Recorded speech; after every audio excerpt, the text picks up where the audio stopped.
Autrefois un géant célèbre, c'était le plus grand navire de son époque. Aujourd'hui, il n'en reste que 2 grands morceaux gisant au fond de l'océan, à environ 600 mètres l'un de l'autre, déchirés par la collision catastrophique et usés par le temps. La poupe du Titanic a été complètement détruite après avoir heurté le fond de l'océan. Mais on peut encore reconnaître la proue, car de nombreux intérieurs ont été préservés. On trouve un type particulier de bactéries sur les rusticités du navire. Une rusticité est une formation brunâtre de rouille qui se forme sous l'eau lorsque le fer forgé dont est fait le navire s'oxyde. Cela signifie que les bactéries mangent petit à petit le fer de la coque du Titanic. Et il semble qu'elles auront terminé leur repas d'ici 2030, si bien que l'épave disparaîtra à jamais plus tôt que prévu. On pourrait croire qu'il serait plus facile de sortir l'épave de l'eau pour pouvoir la conserver. Mais elle tomberait en miettes si on essayait de le faire. Cela fait plus de 110 ans qu'elle est sous l'eau, et elle est tellement rouillée qu'on ne pourrait pas en reconstruire les morceaux, même si on parvenait à les sortir des profondeurs de l'océan. À ton avis, parmi les 700 personnes qui ont survécu au naufrage du Titanic, y en a-t-il qui ont entendu le Titanic heurter le fond de l'océan ? Après tout, le plus grand navire jamais construit jusqu'alors a littéralement sombré sous leurs yeux. Il se trouve que le son n'a probablement pas voyagé de l'eau à l'air. On n'entend pas très bien dans l'eau car notre corps n'est pas conçu pour percevoir les sons dans un tel environnement. Et bien que les passagers aient été proches du lieu du naufrage, le Titanic a tout de même touché le fond à une grande profondeur, 3800 mètres. Il y a beaucoup de glissements de terrain et de tremblements de terre sous-marins que nous ne pouvons même pas entendre. Et pourtant, ils font beaucoup plus de bruit qu'un simple navire qui s'écrase au fond de l'océan. La plupart des vibrations et des sons ont dû se disperser sur une vaste zone. En outre, le souffle de l'eau, dont beaucoup pensent qu'il a frappé le Titanic après qu'il a touché le fond de l'océan, a dû repousser la majorité des vibrations acoustiques potentielles. Et puis, le fond de l'océan n'est pas d'une dureté telle qu'il puisse produire des sons aussi forts. De nombreux survivants ont affirmé avoir entendu des bruits terrifiants au moment où le Titanic se brisait, mais aucun n'a mentionné avoir entendu quoi que ce soit après que le navire a disparu sous la surface de l'eau. Certains survivants ont raconté le chaos qui régnait lorsque les passagers, principalement des femmes et des enfants, montaient dans les canots de sauvetage. Il n'y avait pas assez de canots, et certains n'étaient même pas remplis à pleine capacité. Personne ne savait comment réagir correctement dans une telle situation. L'exercice d'embarcation de sauvetage avait été prévu pour le matin précédant la collision du Titanic avec l'iceberg, mais pour une raison inconnue, il a été annulé. Un paquebot géant que tout le monde croit insubmersible traverse l'océan. En chemin, il heurte un iceberg et coule. On connaît tous l'histoire. Mais ce qui est effrayant, c'est que c'est aussi l'intrigue de l'épave du Titan, un roman publié en 1898, 14 ans avant que le Titanic ne coule ou même qu'il ne soit construit. Dans le roman, le Titan, dont le nom est d'une justesse effrayante, n'avait pas assez de gilets de sauvetage, de vestes et de canots pour tous les passagers à bord. C'était aussi le plus grand navire de l'époque, d'une taille presque identique à celle du Titanic. Le Titan et le Titanic ont tous deux coulé en avril. Dorothy Gibson était une actrice américaine de films muets et l'une des passagères du Titanic. Elle a survécu à la catastrophe. Dès son arrivée à New York, elle a commencé à tourner « Sauvée du Titanic ». Le film est sorti 1 mois seulement après le naufrage du navire. Dorothy portait même les mêmes chaussures et vêtements que ceux qu'elle avait portés lorsqu'elle était sur le bateau.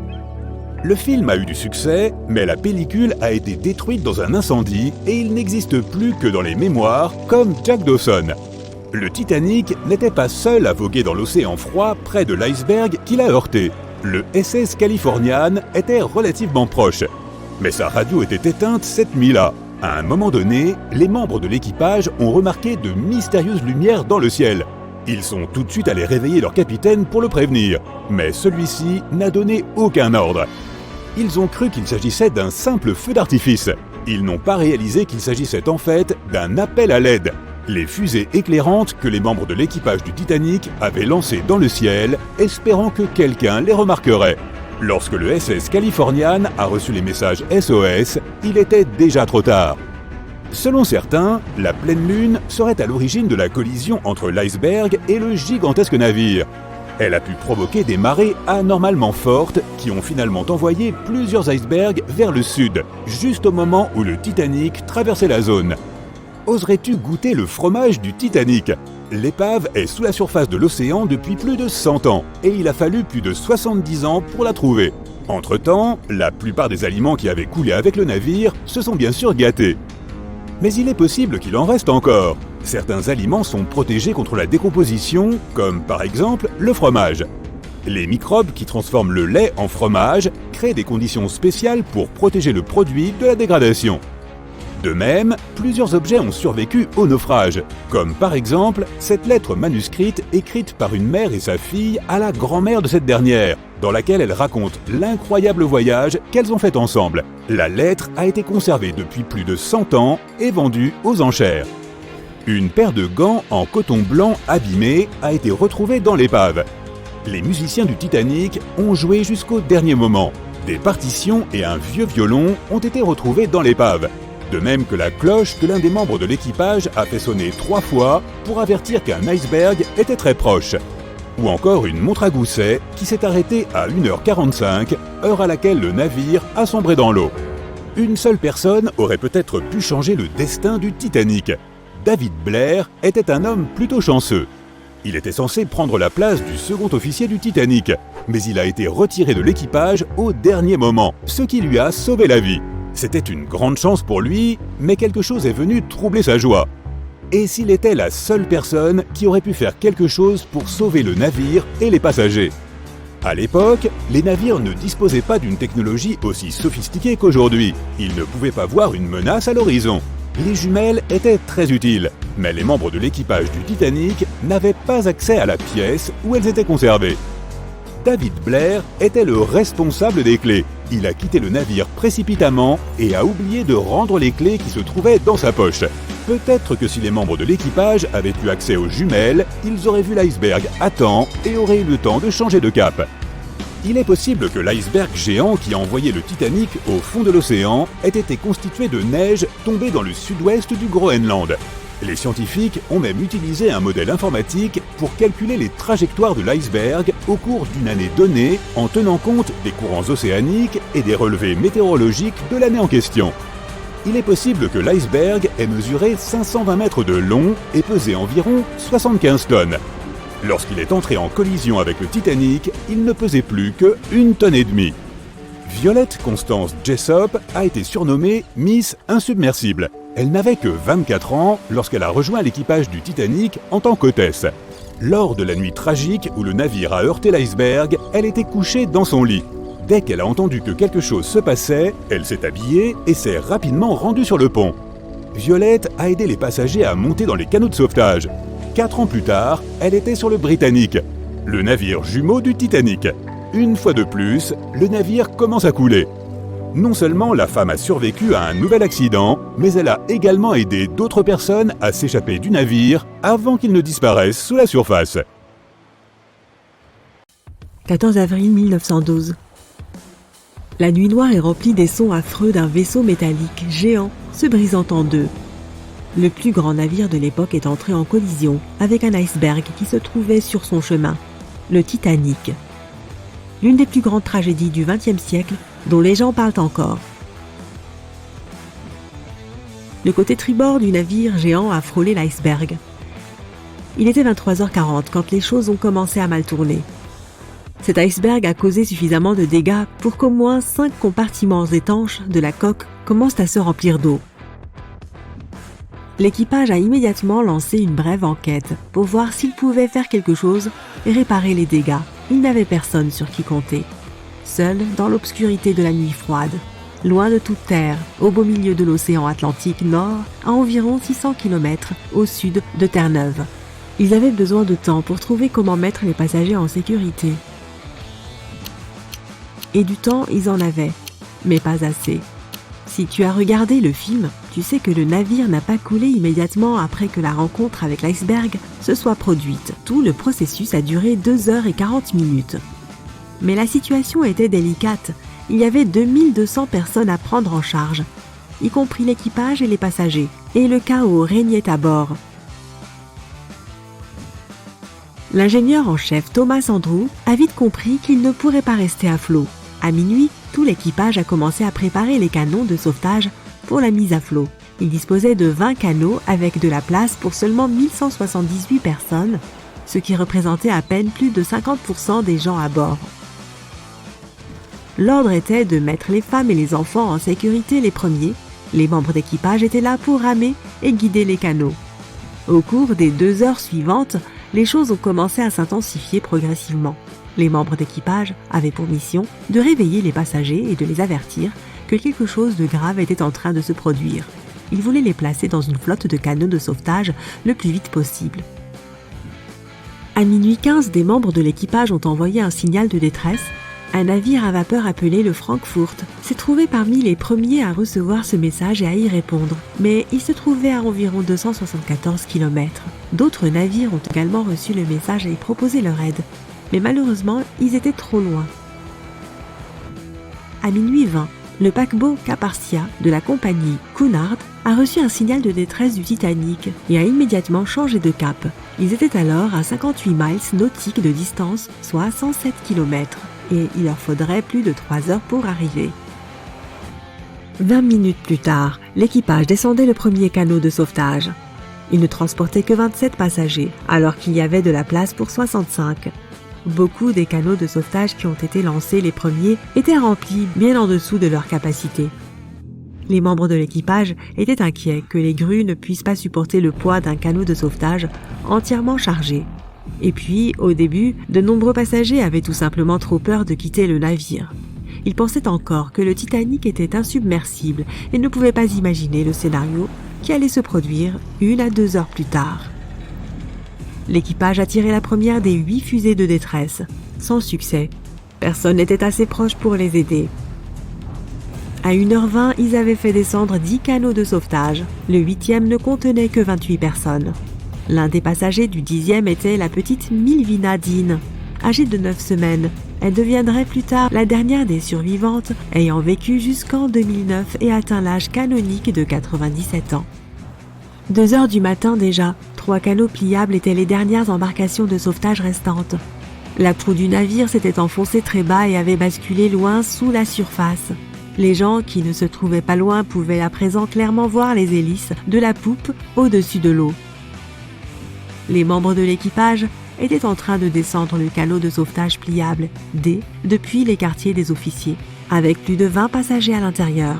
Alors que la proue du navire s'enfonçait, l'eau emportait le canot A loin du pont.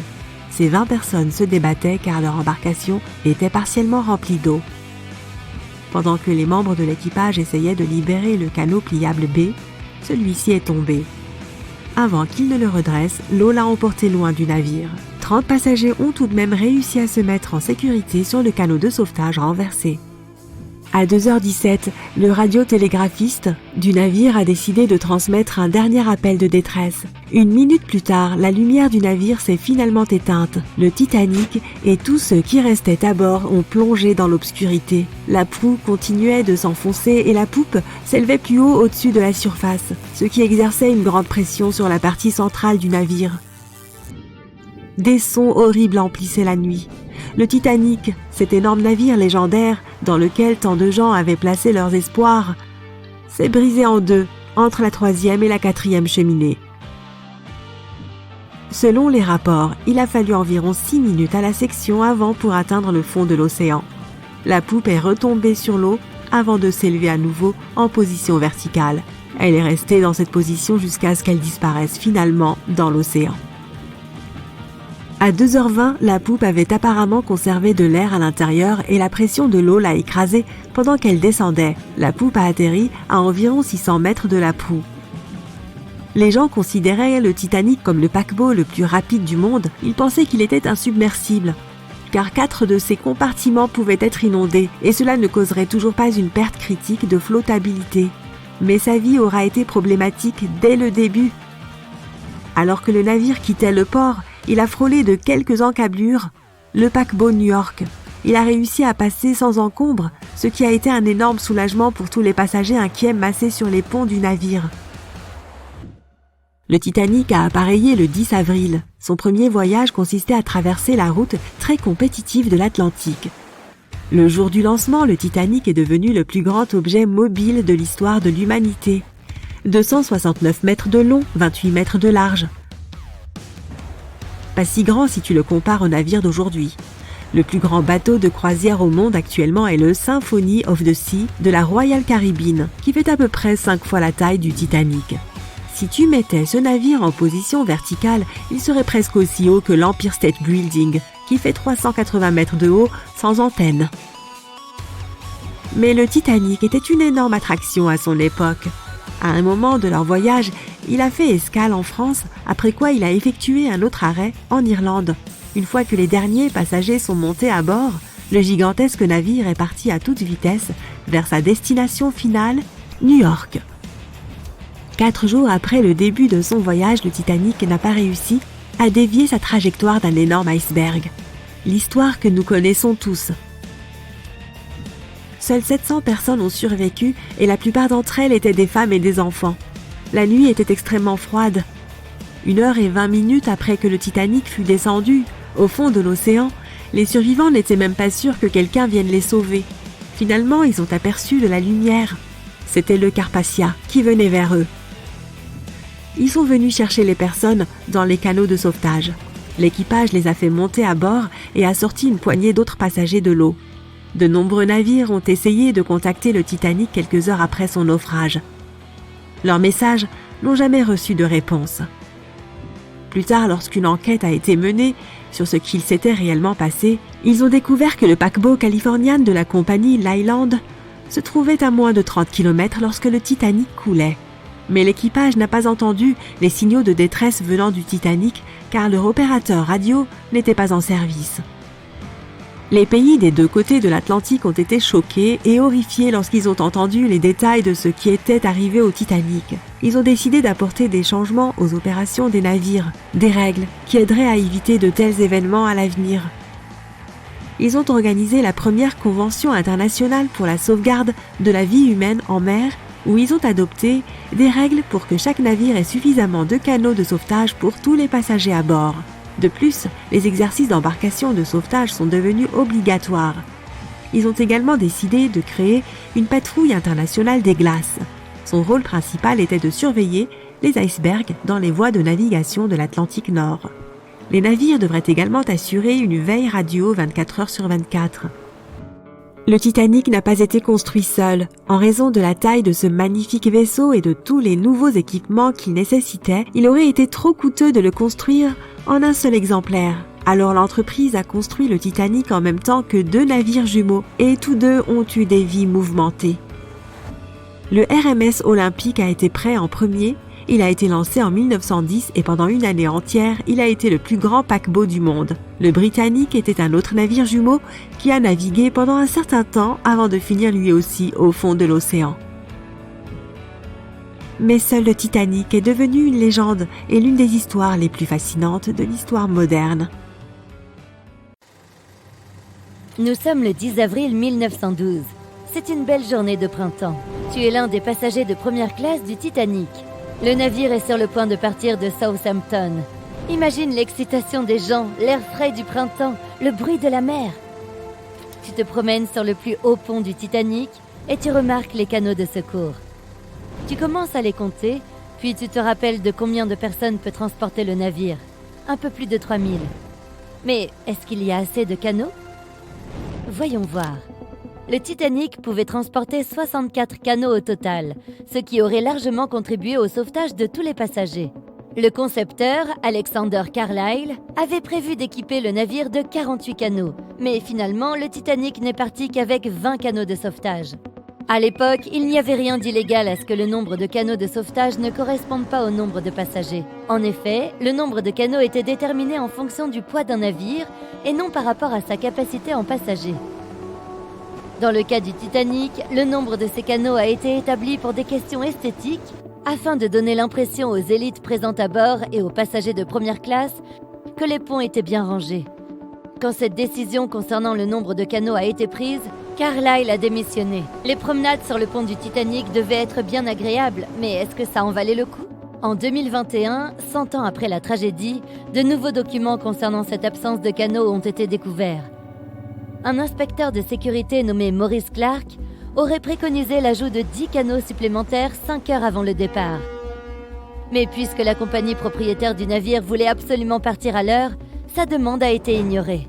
Il a été conseillé à M. Clark de garder le secret sous peine d'être flanqué à la porte. Rétrospectivement, si les propriétaires avaient suivi son conseil, on estime que 700 personnes de plus auraient pu être sauvées. Les 20 canaux de sauvetage que tu viens de compter, ceux qui ont été chargés à bord, ne peuvent pas transporter plus d'un tiers des passagers, même à leur pleine capacité. Malheureusement, certains canaux ont été mis à la mer alors qu'il n'y avait que 12 personnes à bord. Ils auraient pu transporter jusqu'à 65 personnes chacun. Pour ne rien arranger, le personnel du Titanic n'était pas correctement formé à la mise à l'eau des canaux. C'est pour ça que les canaux ont été mis à l'eau trop tard, maladroitement et parfois sans la supervision nécessaire. Sur les 20 canaux de sauvetage, seuls 18 ont pris la mer correctement. De plus, les passagers n'étaient pas informés des mesures à prendre en cas d'urgence. Un exercice d'évacuation aurait dû avoir lieu le 14 avril, mais le capitaine l'a annulé. L'un des nombreux mythes liés au Titanic et à sa fin catastrophique concerne justement l'absence de canaux. Il n'existait aucune loi marine à l'époque qui indique que les femmes et les enfants doivent monter dans les canaux en premier. Mais c'était plutôt une habitude en cas d'accident. Les rumeurs ont commencé à circuler peu après le naufrage du Titanic dans les eaux glacées de l'Atlantique. On a raconté que des hommes désespérés se sont déguisés en femmes dans ces dernières minutes, peu avant minuit, ce 14 avril 1912. Ils voulaient obtenir une place sur les canaux et sauver leur peau. Il n'y a cependant aucune preuve que des passagers du Titanic aient recouru à un tel subterfuge. D'ailleurs, que sont devenus ces 20 canaux quand le navire a heurté l'iceberg ?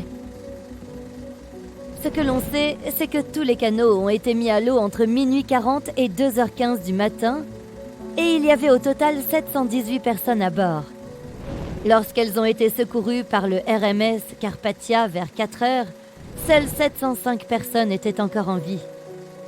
L'équipage du RMS Carpathia a mis plus de 4h30 pour repêcher tous les passagers et 13 canaux de sauvetage. Le Carpathia ne pouvait pas en embarquer plus.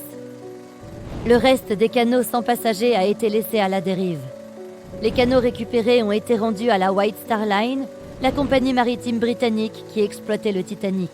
Bizarrement, après avoir été rendus, ces canaux ont apparemment disparu des registres officiels. La dernière image existante des 13 canaux de sauvetage restants remonte à leur déchargement dans le port de New York. Malheureusement, et non sans une certaine ironie, c'est là que le Titanic aurait dû se trouver le 18 avril 1912. Les canaux de sauvetage ont été débarrassés de tout type d'identification qui aurait pu rappeler le Titanic. Certains pensent que ces canaux ont été détruits. Mais est-ce vraiment le cas ? Le destin d'une embarcation en particulier a été source de débat. Le canot pliable A, le dernier à quitter le navire, a été récupéré par la RMS Océanique un mois après le naufrage. Il se trouvait alors à plus de 320 km du lieu de l'accident.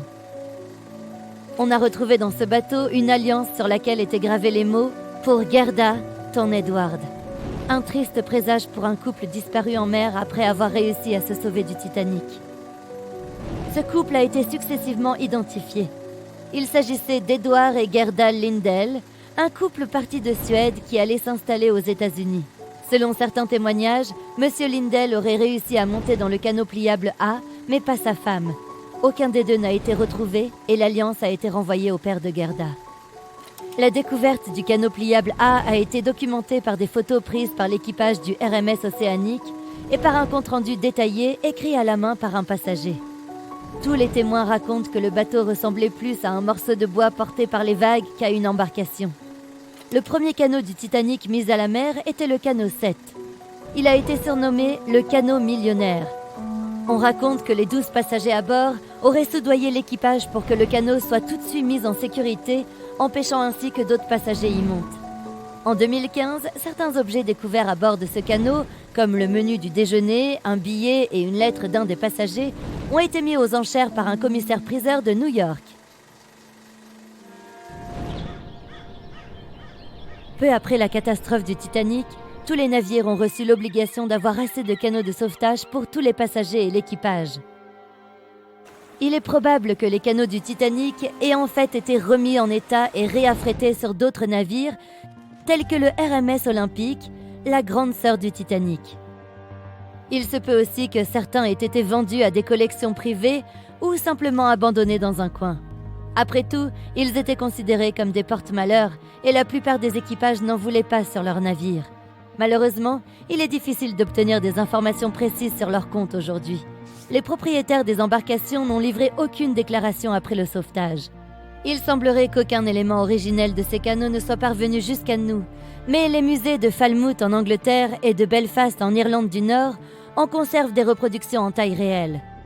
Un canot de la White Star Line a été retrouvé, mais il ne faisait pas partie des canaux du Titanic. Il avait pourtant un lien avec eux. Ce canot est le canot 6 du RMS Océanique, avec lequel on a repêché le bateau pliable C du Titanic. Il appartenait à une collection privée.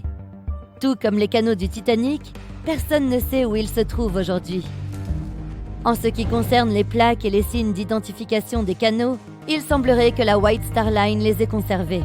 Certains de ces objets ont été vendus aux enchères et achetés par des collectionneurs. On dit que Rick Springfield posséderait l'une de ces plaques. Une plaque d'identification en particulier avait déjà disparu quand les employés de la White Star Line ont secouru les canots. Il s'agit de la plaque du canot 8 qui avait été récupérée par un marin du nom de Thomas Jones. Plus tard, il l'a offerte à une autre survivante du Titanic, la comtesse de Rhodes, avec une lettre faisant gage du lien qui les unissait depuis la nuit du naufrage. D'autres objets semblables sont conservés dans des différents musées, comme le Larne Museum and Art Center en Irlande du Nord ou le Worcester City Art Gallery and Museum. Pour être honnête, certains experts considèrent que même s'il y avait eu plus de canots de sauvetage à bord du Titanic, il n'y aurait peut-être pas eu assez de temps pour tous les mettre à l'eau. L'impact a été vraiment très fort. Plusieurs chercheurs ont montré que tout s'est passé si vite après la collision avec cet iceberg qu'il est assez incroyable qu'autant de personnes en aient réchappé.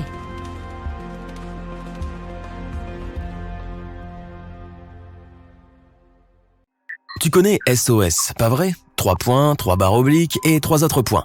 C'est un signal assez facile à capter en morse qui signifie « Save our souls », sauver nos âmes, ou « Save our ship », sauver notre navire.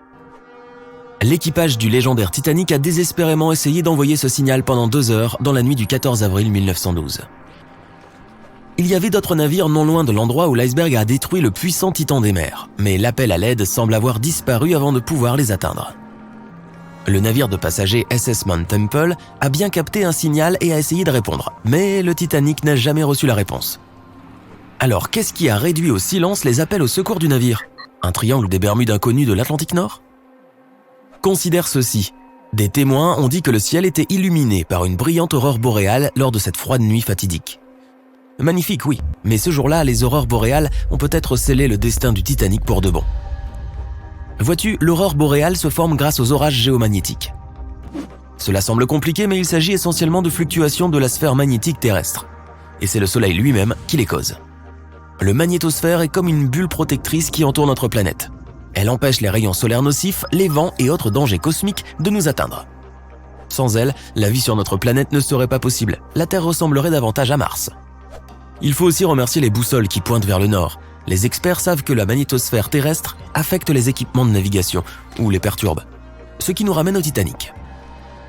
Récemment, une chercheuse en météorologie, Mila Zinkova, a proposé une théorie selon laquelle les éruptions solaires qui ont provoqué un orage géomagnétique auraient pu jouer un rôle majeur dans la disparition prématurée du Titanic. Les éruptions solaires se manifestent sur Terre tout le temps. Certaines personnes sont particulièrement sensibles aux orages magnétiques qu'elles provoquent. Ces derniers peuvent ressentir de la faiblesse, de la fatigue, des maux de tête et même des sautes d'humeur. Les jours habituels, la pression est la même des deux côtés. La magnétosphère bloque toutes les mauvaises choses et nous sommes tous heureux. Mais parfois des explosions se produisent sur le Soleil. Elles peuvent être massives de la taille de la Terre. Ces éruptions projettent une vague de particules chargées qui entrent en collision avec la magnétosphère à une vitesse élevée. Notre bulle protectrice se met alors en défense. Elle se rétrécit, se déforme et pousse ces particules vers les pôles. Cela crée des lumières brillantes qui dansent dans le ciel. Dans le nord, nous connaissons ces lumières sous le nom d'aurore boréale. Dans le sud, aurore australe ou les lumières du sud. Lorsque la magnétosphère pousse ses particules solaires et cosmiques vers les pôles, elle entre en collision avec des molécules de différents gaz. C'est pourquoi tu as cette gamme de couleurs. Par exemple, l'oxygène peut être vert ou rouge selon la distance, et l'azote est bleu ou violet. Ce que plusieurs personnes, y compris le second officier du navire de sauvetage Kapartia, ont vu cette nuit-là, était exactement ce phénomène. L'officier l'a noté dans le journal de bord avant de recevoir l'appel de détresse du Titanic. Mais attends, je vais un peu trop vite. Les aurores sont d'un signe visible d'un orage géomagnétique. Maintenant, parlons des équipements de navigation. Cela s'applique aux satellites et aux appareils de radiofréquence. Rappelons-nous qu'à l'époque du Titanic, il n'y avait pas d'iPhone. Du coup, le citoyen moyen ne pouvait pas remarquer que ces gadgets se déréglaient. Mais les appareils de navigation et le télégraphe sans fil existaient et étaient activement utilisés. Flashback, période du Moyen-Âge, lorsque les marins remarquaient que certains jours leur boussole se détraquait. Les flèches tournaient alors dans toutes les directions et les gens de l'époque ne savaient pas pourquoi. Ce n'est qu'au XVIIIe siècle que des scientifiques français ont découvert que ces jours problématiques se produisaient en même temps que l'apparition de taches noires sur le soleil. Les éruptions solaires. Le mystère était résolu. Mais le Titanic disposait de l'équipement radio le plus avancé et le plus réputé de l'époque. Ils l'ont testé minutieusement pour s'assurer qu'il fonctionnait sur des distances allant jusqu'à 3200 km. Le Titanic a réussi tous les tests. Le 10 avril 1912, l'énorme paquebot a quitté Southampton et s'est mis en route pour New York. Dès le lendemain, l'équipage a commencé à recevoir les premiers rapports sur les icebergs et les champs de glace à la dérive. Ils ont mis des points sur la carte pour marquer les coordonnées et ont poussé un soupir de soulagement. Tous les points problématiques se trouvaient au nord de l'itinéraire prévu pour le Titanic, mais au bout de quelques jours, les avertissements ont commencé à se déplacer de plus en plus vers le sud, s'approchant dangereusement du majestueux navire. Le 14 avril 1912, le capitaine Edward Smith a décidé de changer de cap vers le sud dans l'espoir de contourner la glace. Cela s'est avéré être une énorme erreur, pénétrant directement dans l'orage magnétique. Si les équipements de navigation étaient déréglés, ne serait-ce que par une petite erreur d'un demi-degré, le capitaine pouvait se tromper en amenant le navire droit vers un amas d'iceberg. Pire encore, les opérateurs radio ont ignoré les avertissements provenant des autres navires. Cela ou alors ils ont simplement oublié de les transmettre au capitaine. En tant que contractants, embauchés par la compagnie de radio, ils étaient plus intéressés par la transmission de télégrammes payés par les passagers du luxueux paquebot. L'émetteur radio est resté hors service ce soir-là, probablement à cause de tout ce petit trafic privé. Quand il a finalement été réactivé, l'opérateur Jack Phillips a reçu un autre message du SS Californian à 22h30. Leur opérateur tentait d'avertir Phillips des coordonnées des icebergs à la dérive. Mais il n'aura pas prêté attention, il était nerveux et pressé. L'orage magnétique était-il responsable de ses nerfs fragiles et de sa mauvaise humeur ? Nous ne pouvons que le spéculer. Mais comme tu le sais, certaines personnes sont plus sensibles à ce genre de choses. Le temps était clément, l'océan était calme, l'eau était parfaitement lisse. Malgré tous les avertissements, le navire a continué à naviguer à une vitesse maximale de plus de 40 km/h. Une heure plus tard, le Titanic est entré en collision avec le tristement célèbre iceberg. Le 15 avril, à minuit 14, au beau milieu de la nuit, les opérateurs du Titanic ont commencé à transmettre les premiers signaux d'urgence. Le SS Californian naviguait à seulement 32 km du Titanic. Il aurait pu facilement venir à son secours. Mais 10 minutes avant la catastrophe, l'opérateur radio du Californian était parti se coucher. Il était le seul sur le navire à comprendre le code Morse. Selon cette nouvelle théorie, les anomalies magnétiques ont peut-être bloqué les messages du Titanic vers d'autres navires. Par exemple, le navire à vapeur SS La Provence n'a reçu aucun signal du navire en perdition. Pourtant, il recevait toujours des transmissions d'un autre géant, l'Olympique, qui se trouvait à 800 km du Titanic. Cette nuit-là, les signaux étaient étranges. Ils se sont simplement perdus quelque part dans l'espace, ou ils étaient comme une énigme complexe, impossible à résoudre. Le SS Mount Temple a bien reçu un message et s'est précipité au secours du Titanic. Mais le destin a voulu que le bateau de sauvetage soit bloqué dans la glace. Il est arrivé aux dernières coordonnées connues du Titanic, mais le luxueux paquebot n'était pas visible. Les coordonnées étaient-elles correctes ? Le bateau à vapeur Carpathia se trouvait à environ 100 km de là. À 12h30, leur opérateur radio a dit à l'équipage du Titanic qu'il se précipitait pour l'aider. Le Carpathia, le navire célèbre pour être venu à son secours, naviguait à toute vitesse. Mais voici le plus étrange, au début ils se sont trompés d'endroit. L'orage magnétique aurait pu perturber l'équipement. La bonne nouvelle, c'est que le bateau a fini par atteindre le bon endroit quand ils ont vu les canaux de sauvetage remplis de passagers. Il est intéressant de noter qu'une fois de retour au port, aucun problème n'a été détecté avec l'équipement du Carpathia. La panne s'est produite juste autour du site de l'épave. L'enquête qui a suivi a accusé des radioamateurs d'avoir bloqué les signaux. Aujourd'hui, nous avons peut-être bien une autre piste. Zinkova explique qu'à l'époque, il ne savait pas exactement comment et dans quelle mesure le Soleil influençait la Terre. Personne n'aurait pu deviner que le Soleil pouvait altérer l'équipement de navigation de ces énormes vaisseaux, surtout celui qui possédait alors le nec plus ultra de son époque. Il existe une autre théorie selon laquelle la Lune aurait pu jouer un rôle. Certains chercheurs affirment qu'en janvier 1912, notre satellite naturel était plus proche de la Terre que la normale. Il a provoqué de très fortes marées et fait monter le niveau de la mer. Chaque année, des icebergs se détachent du Groenland et s'arrêtent autour de Terre-Neuve. Mais pas cette année-là. L'augmentation du débit d'eau les a poussés plus loin pendant 3 mois. Et en avril, ils se sont retrouvés en plein sur le trajet des navires transatlantiques. Malheureusement, c'était un ensemble de circonstances désastreuses pour le Titanic.